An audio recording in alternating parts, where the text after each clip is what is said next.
কিসের স্বাধীনতা আনছেন আপনারা? কিসের স্বাধীনতা? দ্বিতীয় স্বাধীনতা আনছেন, কিসের স্বাধীনতা? স্বাধীন দেশ কয়বার হয়? কিসের স্বাধীনতা? স্বাধীন তো একবারই হবে ৭১ সালে, সেই স্বাধীনতা ২৪ আবার কিসের স্বাধীনতা? যদি দেশ যদি দ্বিতীয়বার স্বাধীন হয় তাহলে আমরা জিম্মি কেন?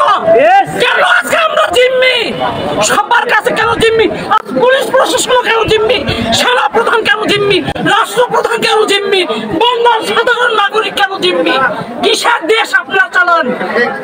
পুলিশ প্রশাসন কেন জিম্মি? সেনা প্রধান কেন জিম্মি? কি দেখছেন? দেখছেন ভিডিওটা দেখছেন? আমি বলছিলাম না যে সেনা প্রধান রাষ্ট্রপতিকে জিম্মি করে রাখছে এই সরকার? কি বলছিলাম কিনা এই ভিডিওটাতে? বলছিলাম না? আপনারা অনেকেই ভুয়া ভুয়া বলছেন, যার যার ব্যক্তিগত ব্যাপার, কোনো সমস্যা নেই। বর্তমান বাংলাদেশে যে অবস্থা, মানে সাধারণ মানুষের যে অবস্থা, প্রতিটি মানুষ আজ বাঁচতে চায়। আপনার শেখ হাসিনার আমলে রমজান মাসে আপনার দ্রব্যমূল্যের দাম কি কম ছিল না বেশি ছিল? এই প্রসঙ্গে আমি কিছু বলবো না, সাধারণ মানুষের বক্তব্য শোনেন। একটা ছোট্ট একটা তরমুজের দাম ৩০০ টাকা। জিজ্ঞেস করলাম কেজি হিসাবে, তরমুজ কেন কেজি হিসাবে খাবো? আর এই মুহূর্তে আমরা শেখ হাসিনারা মিস করতেছি, শেখ হাসিনা সেই রেসিপি মিস করতেছি। আমরা রেসিপি পাই না। কাঁঠালের বার্গার সিন্ডিকেট আপনার মতো আমার মতো লোকজনই করতেছে নাকি? উনি উপরে ফেরেস্তা করতেছে, আমরাই করতেছি। আগে সিন্ডিকেট হতেছি, এখন সিন্ডিকেট হতেছে। আপনি তরমুজ দেখেন, একটা ছোট্ট একটা তরমুজের দাম ৩০০ টাকা। জিজ্ঞেস করলাম কেজি হিসাবে, তরমুজ কেন কেজি হিসাবে খাবো? তরমুজ হবে কেজি, তরমুজ হবে পিস হিসাবে। আপনি একটা ছোট্ট একটা তরমুজ ৩০০ টাকা, ৭০ টাকা কেজি পড়ে একটা তরমুজ। এটা কি সম্ভব? কি শুনছেন? পৃথিবীর কোনো দেশে নাই ভাই যে রমজান এই রহমতের একটা মাসের ভিতরে সবকিছুর দাম কি বিভিন্ন দেশে থেকে কমাই দেয়, আর আমাদের বাংলাদেশে আরো বৃদ্ধি করে দেয়। এই বৃদ্ধি কারা করতেছে? এই সরকারের আন্ডারে কারা বৈশা রয়েছে? শেখ হাসিনা বৈশা রয়েছে? আপনার বিএনপির খালেদা জিয়া বৈশা রয়েছে? কে বৈশা রয়েছে? কে বৈশা রয়েছে? ডক্টর ইউনূস, এই সমন্বয়ক, এই উপদেষ্টার এই বৈশা রয়েছে। তাহলে এই সিন্ডিকেটটা কাদের? এরা যে বলতাছে যে, বা সমন্বয়করা অনেকেই বলে যে এখন পর্যন্ত আওয়ামী লীগের দোসররা এই সিন্ডিকেট করে খাচ্ছে। আরে বেটা, প্রতিটা জায়গায় তো তোদের মনে কর সিন্ডিকেট রয়েছে। প্রতিটা বড় বড় জায়গায় কে কোন পদে থাকবে, কে কি করবে না করবে, সমস্ত দিক নির্দেশনা তো তোরা দিচ্ছিস। তাহলে আওয়ামী লীগ আর বিএনপির কেন নাম দিচ্ছিস বল? কেন নাম দিচ্ছিস বল?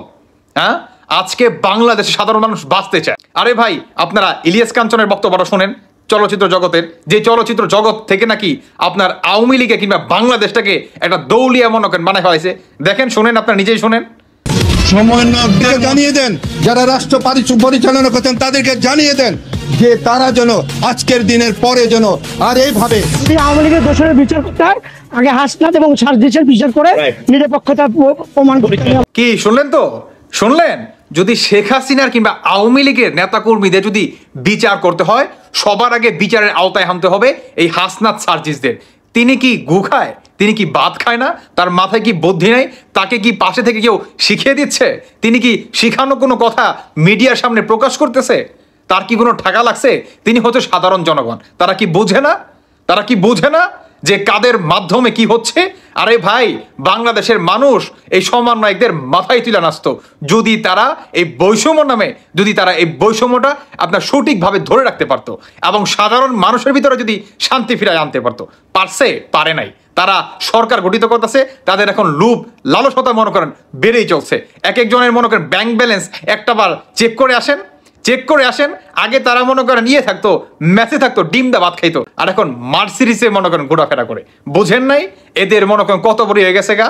আর এক একজন এখন মনে করেন 40,000 টাকা, 50,000 টাকা দামের মনে করেন এক একটা টি শার্ট আর মনে করেন জুতা মনে করেন পরে।